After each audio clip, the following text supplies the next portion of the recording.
শিবের আর এক নাম হলো আশুতোষ। অল্পতেই সন্তুষ্ট হয়ে যান। দেবাদিদেব মহাদেব ভোলানাথ বললে, এই কি বর চাস? প্রভু, আমি তোমার কাছে অমরত্ব লাভ পেতে চাই। মানুষ যোগী হতে পারে, ঋষি হতে পারে, ত্যাগী হতে পারে, অমরত্ব বর তোকে দিতে পারি না। তবে সুন্দর এত তপস্যা করেছিস, প্রকারান্তে একটি বর তোকে আমি দিচ্ছি। দৈত্য দানব যক্ষ রক্ষ কিন্নর প্রণব কারু হাতে মৃত্যু হবে না। কার হাতে মৃত্যু হবে?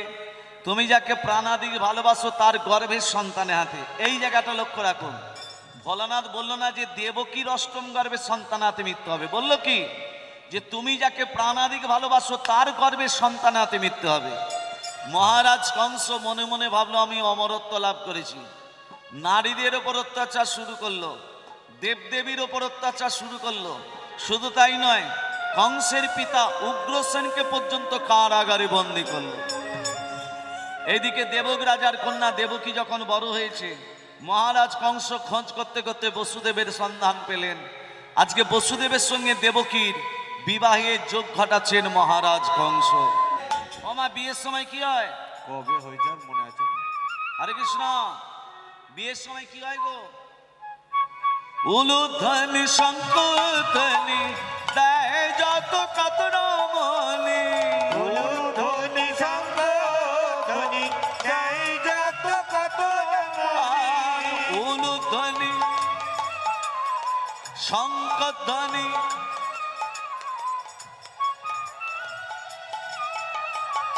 শঙ্খধ্বনি শুনতে পাচ্ছি না ধ্বনি। রাধে রাধে। আরে রাসলীলা হবে তো, শঙ্করধ্বনি শাঁখ চাই না, ফুল ফুল চাই, শাঁখ চাই, রাসলীলা হবে না। হরে কৃষ্ণ। মায়েরা যদি উলুধ্বনি দেয় বাবারা কি করবে? তবে বাবারা যেন উলুধ্বনি দিতে যাবেন না, তাহলে লজ্জায় পড়ে যাবেন। বিবাহ কার্য সম্পন্ন করে দেবকী বসুদেবকে রথের ওপরে বসিয়ে নিজের রথের সারথি হয়ে মথুরা থেকে ব্রজধামে পৌঁছে দিতে যাচ্ছেন মহারাজ কংস। হরে কৃষ্ণ। মাঝ রাস্তাতে কংস বাধা পেলে নিয়তির কাছে। নিয়তি দৈববাণী করে বলছে, কংস, যে আনন্দের হাট বসিয়েছ, যে আনন্দেতে মেতে উঠেছ, তুমি কি জানো সেই আনন্দে একদিন নিরানন্দে পরিণত হবে? নিয়তি, আমি দেবকী বসুদেবের বিবাহ দিয়েছি, সর্বপ্রজার মুখে আমার জয়ধ্বনি শুনেছি, সহ্য করতে পারছিস না তুই? নিয়তি কোনোদিনই মিথ্যা কথা বলে না কংস। ওই দেবকীর অষ্টম গর্ভের সন্তানের হাতে তোমার মৃত্যু হবে। মিথ্যা করে দেব তোর কথা। দেবকী রথের উপরে বসেছিল মা, দেবকীর কেশাকর্ষণ চুলের মুঠি ধরে রথ থেকে টানতে টানতে নিজের তরবারিটাকে বার করে বলছে, ওরে নিয়তি, আমি তোকে দেখতে পাচ্ছি না, তুই আমায় দেখতে পাচ্ছিস। এই দেবকীর অষ্টম গর্ভের সন্তানের হাতে মৃত্যু হওয়ার আগে আমি দেবকীকে আমি হত্যা করব। তরবারিটাকে বার করে যখনই দেবকীকে মারতে যাবে, বাধা দিলেন বসুদেব। মহারাজ, কিছুক্ষণ আগে দেবকী আপনার ভগ্নী ছিল, এখন আমার স্ত্রী। মহারাজ, যে হাতে আপনি মহামহাবীরকে মেরেছেন, যে হাতে আপনি মহামহা অসুরকে বধ করেছেন, সেই হাতে অবলা নারী দেবকীকে আপনি মারবেন না মহারাজ। আমি বিষ্ণু ভক্ত, আমি নারায়ণের ভক্ত, আমি আপনাকে কথা দিলাম অপরাধী দেবকী নয়, অপরাধী অষ্টম গর্ভের সন্তান। আমি কথা দিলাম ওই অষ্টম গর্ভের সন্তান আমি আপনার হাতে তুলে দেব। বসুদেব, অষ্টম গর্ভের সন্তান অষ্টম গর্ভে না গিয়ে যদি প্রথম গর্ভে যায়, আমি সেই সন্তানও তুলে দেব। যদি দ্বিতীয় গর্ভে যায়, মহারাজ, প্রথম গর্ভ থেকে অষ্টম গর্ভ পর্যন্ত যা যা সন্তান আসবে আমি এক এক করে আপনার হাতে তুলে দেব। তার বিনিময়ে আপনি যেন দেবকীকে মারবেন না মহারাজ। বসুদেব, দেবকী যদি মাতৃত্ব স্নেহে বাৎসল্য প্রেমের সন্তানকে চুরি করে নিয়ে পালিয়ে যায়, মহারাজ, আমরা যাতে চুরি করে পালিয়ে যেতে না পারি, যতদিন আপনার অষ্টম গর্ভের সন্তান না আসবে ততদিন আপনি আমাদের কারাগারে বদ্ধ করে রাখুন। মাগো, বাবা, আজকে তাদের শুভরাত্রি। কোথায় দেবকী বসুদেব ফুলসজ্জার ঘর প্রবেশ করবে, তারই পরিবর্তে তারা এলো অন্ধ কারাগার। তারই পরিবর্তে এলো দুর্গন্ধময় কারাগার। আর ওই অন্ধ কারাগারে, আর ওই দুর্গন্ধময় কারাগারে দেবকী কাঁদতে কাঁদতে বলছে, নারায়ণ, ত্রিভুবনের যত জ্বালা, ত্রিভুবনের যত যন্ত্রণা সব আমাদের দাও, কিন্তু দয়া করে একবারে দেখা দাও ঠাকুর, দয়া করে একবারে দেখা দাও, একবারে কৃপা করো। কাঁদছে কোথায় দেবকী বসুদেব? কারাগারে বসে বসে কাঁদছে, সহ্য করতে পারলেন না শ্রীহরি নারায়ণ। নারায়ণ লক্ষ্মীকে বলছে, লক্ষ্মী, আমার মা কাঁদছে, আমার বাবা কাঁদছে, এই মুহূর্তে আমি কংসকে নিধন করতে যাব। ও লক্ষ্মী, আমি কংসকে নিধন করতে যাব। নারায়ণ যখন লক্ষ্মীকে কথাটা বলে, আপনারা জানেন 33 কোটি দেবদেবীর মধ্যে 3টে দেবতার ক্ষমতা বেশি। কে কে? ব্রহ্মা, বিষ্ণু, মহেশ্বর। এদের পিতার নাম কি? হরে কৃষ্ণ। ব্রহ্মা, বিষ্ণু, মহেশ্বরের পিতার নাম কি? অলোক নিরঞ্জন। মনে থাকবে। এদের মধ্যে আর একটা দেবতা আছে যার নাম হলো লাগানে ভাগানে দেবতা। সেটা আবার কে? নারদ। না মানে কি আর রদ মানে কি? না মানে হলো দানুকারা, রদ মানে হলো ভগবত প্রেম। যিনি ভগবত প্রেমের বীজটাকে ভক্তদের হৃদয় মাঝে রোপণ করিয়ে জীবকে ভগবতমুখী করে তোলে, সেই হচ্ছে নারদ। সেই নারদ এসে বলছে, এই যে একটু আগে আপনি মাকে কি যেন বললেন? আপনি কংসকে নিধন করতে যাবেন। আপনি তো অষ্টম গর্ভের সন্তান, সপ্তম গর্ভে দাদা বলরাম, তার আগে 6টা ছেলে যারা যাবে তারা কারাগারে ডুবছে, নরকে ডুবছে আর উঠছে, নরকে ডুবছে উঠছে। আগে নরক থেকে উদ্ধার করে তাদের কারাগারে পাঠান। 6টা ছেলে যাবার পর দাদা যাবে, তারপর তো আপনি অষ্টম গর্ভের সন্তান যাবেন। হরে কৃষ্ণ। শ্রী হরি নারায়ণ নারদকে বলছে, ও নারদ, 6টা ছেলে যারা নরকে ডুবছে উঠছে তারা কারা? বলে, প্রভু, আপনি তো সর্বজ্ঞাত, আপনি তো সবই জানেন। আপনি জানেন না 6টা ছেলে কারা জানো? হিরণ্যকশিপুরের ভ্রাতা। তত্ত্বটা ধান দেবেন বাবা। 6টা ছেলে কারাগারে এসেছিল, মহারাজ কংস 6টা ছেলেকে নিধন করেছিল। তত্ত্বটা বলছে কে? দেবর্ষি নারদ। কাকে বলছে? শ্রীহরি নারায়ণকে। বলে, শোনো প্রভু, হিরণ্যকশিপুরের ভ্রাতা হিরণ্যাক্ষের পুত্র কালনেমি, ওই কালনেমি 6টা সন্তান ছিল। কি কি নাম? জয়ন্ত, কৃত্রিমন্ত্র, উদারিধি, সুসেন, ভদ্রসেন, ঋজু। কি কি নাম বললাম মা, মনে থাকবে? আবার বলছি, জয়ন্ত, কৃত্রিমন্ত্র, উদারিধি, সুসেন, ভদ্রসেন, ঋজু। এই 6টা ছেলে ব্রহ্মের আরাধনা করতে করতে অভিশাপ গ্রহণ করে। ব্রহ্মদেব বলল, তোরা নরকে ডোব আর ওঠ, নরকে ডোব আর ওঠ। কে বলল? ব্রহ্মদেব। তখন 6টা ছেলে বলল, প্রভু, আমরা নরকে ডুববো আর উঠবো, আমরা উদ্ধার হবো কবে? বলে, শোন, যেদিন তোদের পিতা নিজের হাতে তোদিদিকে আছড়ে আছড়ে মারবে, যেদিন তোদের পিতা নিজের হাতে তোদিদিকে আছড়ে আছড়ে মারবে, সেদিন তোরা নরককুণ্ড থেকে উদ্ধার হবি। তাহলে এদের পিতার নাম কি বলেছিলাম বাবা? কালনেমি। সেই কালনেমি তারপরে কংস হয়ে আবির্ভূত হলো। বলেছিল, যেদিন তোদের পিতা নিজের হাতে তোদিদিকে আছড়ে আছড়ে মারবে, সেই কালনেমি যখন কংস হয়ে আবির্ভূত হলো, ভগবান শ্রী বিষ্ণু নারায়ণ এক এক করে ছেলেদের কারাগারে পাঠায়, আর ওদেরই পিতা ওদিদিকে আছড়ে আছড়ে মৃত্যুবরণ দেয়। 6টা ছেলে ব্রহ্মলোক প্রাপ্তি হলো। সপ্তম গর্ভে কে আসছে? অনন্তদেব বলরাম। সপ্তম গর্ভের সন্তান কংস যখন পেল না। আচ্ছা মা, একটা তত্ত্ব কথা বলি, ছোট্ট একটা তত্ত্ব কথা। যে কংসকে আপনারা অনাচারী, অত্যাচারী, ব্যভিচারী ভাবছেন, এই কংস পূর্বজন্মে কে ছিল? একটু আগে বললাম, কালনেমি। বেশ, কংসের অন্তরটা কেমন ছিল? কঠিন না নরম? কঠিন। কে বললো কঠিন? একটু হাত তুলে বলুন। বেশ, কেমন কঠিন আমি বলি। নারিকেল ফল ভাব সমন্বিতম। তত্ত্বটা ধ্যান দেবেন। কংসের অন্তরটা কেমন ছিল? আপনারা বলেছেন কঠিন, আমি উত্তরটা দিচ্ছি। নারিকেল ফল ভাব সমন্বিতম। নারিকেল ফল হাতে করে টিপে দেখুন শক্ত না নরম? শক্ত। কংসের ওপরটা ছিল খুব শক্ত। এবার নারকেল ফলটাকে ছাড়িয়ে দিন, এবার হাতে করে টিপে দেখুন আরো শক্ত। কংসের আর একটু ভেতরে যাও, আরো শক্ত। এবার নারকেলটাকে ফাটিয়ে দিন, ভেতরে যেমন নরম শীতল ভাইব্রেশন পাওয়া যায়, কংসের আর একটু ভেতরে যাও, একেবারে নরম নারকেল ফলের মতো। এবার তত্ত্বটা বলছি, কৃষ্ণ কেন কারাগারে আবির্ভূত হলো? এত জায়গা থাকতে তাকে কারাগারে আসতে হবে? কি গো বাবা, তিনি তো রাজপ্রাসাদে আবির্ভূত হতে পারতেন, কারাগারে কেন এলো? এই তত্ত্বটা বলতে গিয়ে কত তত্ত্ব জড়ো হবে, এবার দেখুন এক এক করে বলছি। লীলাকে এখানে রেখে দিয়ে একটু তত্ত্বের ভেতরে যাচ্ছি। কি যায়নি তাই যারা আদেশাম তত্ত্ব বলবো তো? বেশ, আমি তেতা যুগ থেকে তারপরে মিল খাওয়াবো, ধান দেবেন।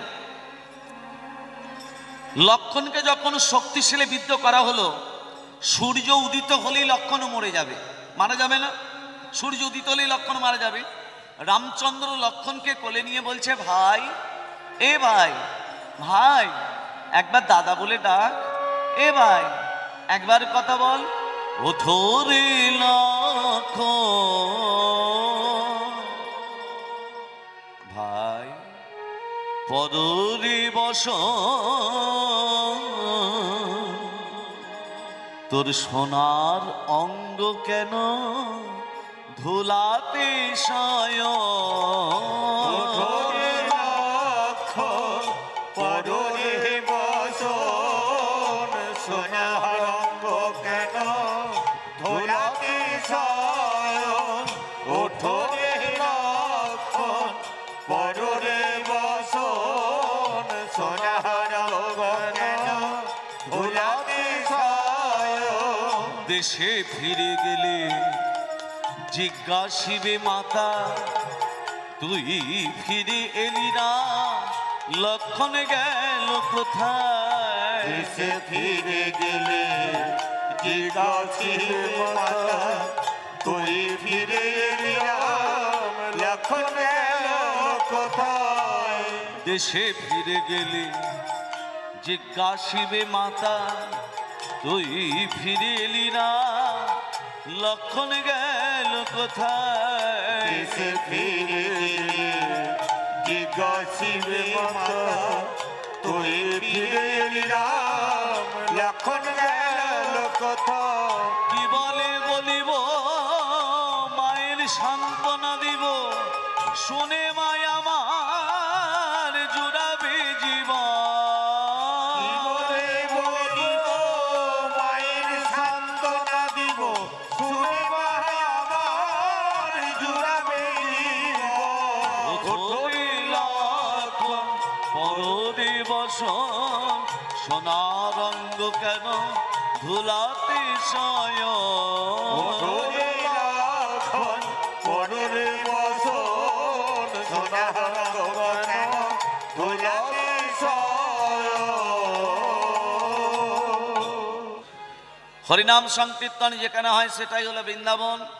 আর একটা বৃন্দাবন, তুলসী কানন যত্র তত্র বৃন্দাবন পুরী, যেখানে আমার তুলসী বৃক্ষ সেই জায়গাটাই হলো বৃন্দাবন। কি মা, তাই তো? তুলসী পত্র তোলার সময় মায়েরা মন্ত্র বলেন। ওই আমি দুটো মন্ত্র বলে দিচ্ছি, দুটো বলে দিচ্ছি। এক, বৃন্দা ওই তুলসী দেব ওই প্রিয়া ওই কেশবাস্য বিষ্ণুর ভক্তে প্রদে দেবী সত্যবতী নমো নম, এটা বলবেন। নাহলে আর একটা বলে দিই, তুলস্য মিতনামসি ধাম নামাসি সদত্তং কেশব প্রিয়া কেশবার্থে চিনামি তং বরদা ভব শোভনে। মনে থাকবে মা? হয়ে গেল। ওর থেকে ছোট কিছু থাকে তো বলুন। এক হাতে তুলসী পত্র তুলবেন না, তুলসী পত্র তোলার আগে তুলসী বৃক্ষটাকে 3 বার প্রদক্ষিণ করুন হরে কৃষ্ণ নাম বলতে বলতে। বাঁ হাত তুলসী পত্রের ডালটিকে ধরবেন, ডান হাত দিয়ে কি আঙ্গুল দিয়ে তুলবেন? বৃদ্ধাঙ্গুলি অনামিকা। এই বৃদ্ধাঙ্গুলি অনামিকার দ্বারা বিন্দুটি খসাবার আগে মুখে বলে দেবেন নমো বৃন্দা ওই। এবার মনে থাকবে, এটা আগে নিয়ম ছিল, দেখি হাতগুলো ওঠে কিনা। আগে নিয়ম ছিল পাকার বাড়ি সব, এখন সব পাকার বাড়ি, আগে সব মাটির বাড়ি ছিল না মা? মাটির বাড়ি যখন ঘরটা ছেয়ে দিল তাকে কি বলে? যে ঘর ছায় তাকে বারুই মশাই বলে, বারুই বলে না? তো বারুই মশাই ঘরের গৃহিণীকে বললো, মা তোমার তো ঘর ছা হয়ে গেছে, তাহলে আমাকে 1 কুলা ধান দাও, আমি মুটকিতে উঠে যাই। মুটকি মানে চালের মাথাতে। আমি ওই মাথা থেকে, চালের মাথা থেকে 3 মুঠো ধান তোমার আঁচলে ফেলবো। তুমি তলায় আঁচল পেতে দাঁড়াবে। আমি বলবো কি পরে ওপর থেকে, আমি বলবো কি পরে, তুমি আঁচলটা তলায় পেতে বলবে মানিক পরে। আবার বলবো কি পরে, তুমি তলায় আঁচল পেতে বলবে মানিক পরে। আবার আমি 3 মুঠো ধান ফেলবো, আবার তৃতীয় মুষ্টি ধান যখন তোমার আঁচলে ফেলবো, আমি বলবো কি পরে, তুমি বলবে মানিক পরে। তাহলে দেখবে মা, তোমার ঘরে কোনোদিন অমঙ্গল আসবে না। এটাকে বলে মানিক নামানো। এটা আগে প্রথা ছিল। এখন সব পাকার বাড়ি হয়ে যাচ্ছে, ব্রাহ্মণরা ঈশান কোণে সোনা দিয়ে দিচ্ছে, সোনা মাটিতে গেড়ে দিচ্ছে। কিন্তু ঘরের গৃহিণী কি করেছে, 1 কুলা ধান বারুই মশাইকে দিয়ে দিয়েছে। বারুই মশাই 1 কুলা ধান নিয়ে মুটকিতে উঠে গেছে। এবার মুটকিতে উঠে গিয়ে ওপর থেকে বলছে, ওমা আঁচল পাতো তলায়। গৃহিণী আঁচলটা পেতেছে। ওমা কি পরে, বলবে তো মানিক পরে, চুপ করে আছো কেন? ওমা বলো কি পরে, জোরে বলবে, আমি শুনতে পাচ্ছি না। ওমা কি পরে, কি করে বলবে মানিক পরে? তার স্বামীর নাম তো মানিক। পাপ হয়ে যাবে না? এই আপনাদিকে আপনাদিকে একটু 2 হাত তুলে বলতে বলছি, আপনারা দিচ্ছেন না? না দিচ্ছেন, তবু হাত তুলে তালি দিতে হবে। এ কি বলছে? ওমা বলবে তো বলো, না আমি নিচে নেমে যাচ্ছি। ওমা কি পরে, তার স্বামীর নাম মানিক বলছে না। ওমা কি পারে বলো। দেখছে বারুই মশাই রেগে গেছে, তখন বলছে আর একবার বলুন। বলবো এটাই শেষ? বলে হ্যাঁ আর একবার বলুন।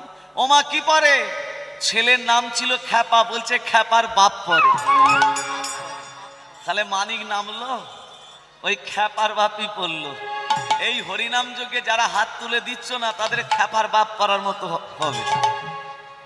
জানা মুখ যে না দেবে হরি বল, যে না হাত তুলে দেবে হরি বল, ঘরে গিয়ে হবে স্বামীর সঙ্গে গন্ডগোল। হরি বল, হরি বল। রাধে রাধে।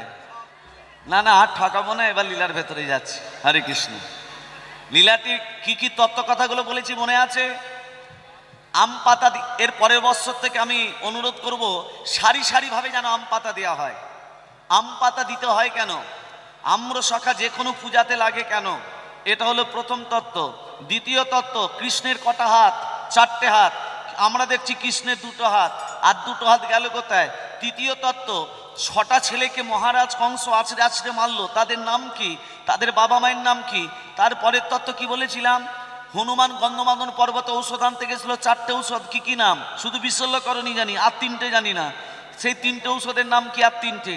আরো তত্ত্ব, 1 স্তন রমণী কাকে বলে? কোন রমণীর একটি মাত্র স্তন? একজন নেই, 2জন আছে। রাবণের স্ত্রী মঞ্জুদরী এবং বালির স্ত্রী তারা, এরা দুজনে 1 স্তন রমণী হলো কি করে? আরো তত্ত্ব আছে, রাধারানীকে মা বলে না কেন? রাধারানীকে কেন বলে কৃষ্ণ কলঙ্কিনী রাধা?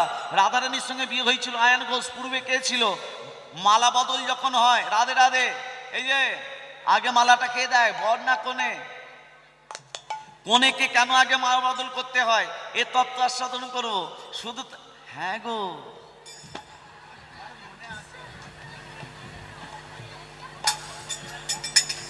বলে চৈতন্য মহাপ্রভু কি জয়, রাধা রানী কি জয়, প্রেম সে বলো রাধে রাধে। ভক্তমন্ডলী, ভক্তিমতী মা, আজকে ভগবান প্রথমেই তত্ত্বকথা ধ্যান দেবেন। আমরা যখন জন্ম নিই, বাবা মা কি দেখে? ছেলে কটার সময় হলো, কি বার, কত তারিখ, আর কিছু দেখে? আর কিছু দেখে গো? কিন্তু ভগবান শ্রীকৃষ্ণ যখন আবির্ভাব হয়েছিল, ক্ষণগুলো দেখুন, একে একে বলছি, লক্ষ্য করুন। ভাদ্র মাস, কৃষ্ণপক্ষ, অষ্টমী তিথি, রোহিণী নক্ষত্রে, নিশিত সময়, আয়ুষ্মান যোগে, কৌলিক বরণে, সিংহ রাশি চন্দ্রে, বৃষ লগ্নে, রবির হোনায়, বুধের দেকন্যে, শুক্রের নামাংশে, মঙ্গলের আধাংশে, বৃহস্পতিবার তৃতীয়াংশে কৃষ্ণের আবির্ভাব। আর এখানে অনাচারী অত্যাচারী ব্যবিরাজ মহারাজ কংস অমরত্ব লাভের জন্য তিনি গোদাবরী নদীর তীরে ঊর্ধ্ব পদে হেদমুন্ডে, মাথাটা নিচু দিকে, পাগুলো ওপর দিকে তপস্যা করছে। কার? দেবাদিদেব মহাদেবের।